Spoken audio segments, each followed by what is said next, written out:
Ev çend rojan şer û pevçûnên giran navbera artêşa Tirkiye û grûpên çekdar li aliyekî û YPG û rejima Esed li aliyekî din li derdora herêma Efrînê û bakurê Helebê rû didin ku di encamê de kuştî û birîndar ketine.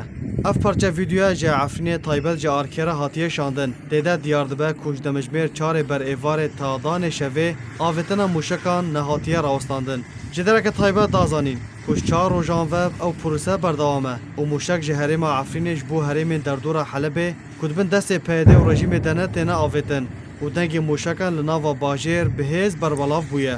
Li gor jêderên xwecehî ragihandine ku duh bi şêwekî tund şer di navbera her du aliyan de rûdabûn û gundê Mer'enaz piştî şerekî kete bin destê grûpên çekdar de û çekdarên destê xwe dayîne ser gund bi fermî ragihandin û soza berdewamkirina proseyê dan.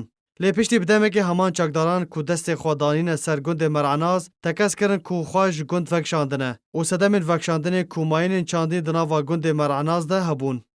Lê jêderên din amaje pêkirin ku ji ber gurbûna şer û topbaranê wan çekdaran xwe ji gund vekşandin.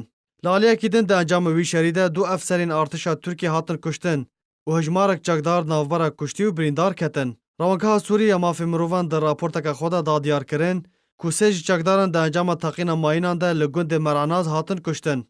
Ji aliyê xwe ve hin çavdêran danezanîn ku ev prose mebez jê vekirina rêya Efrîn û Helebê ye.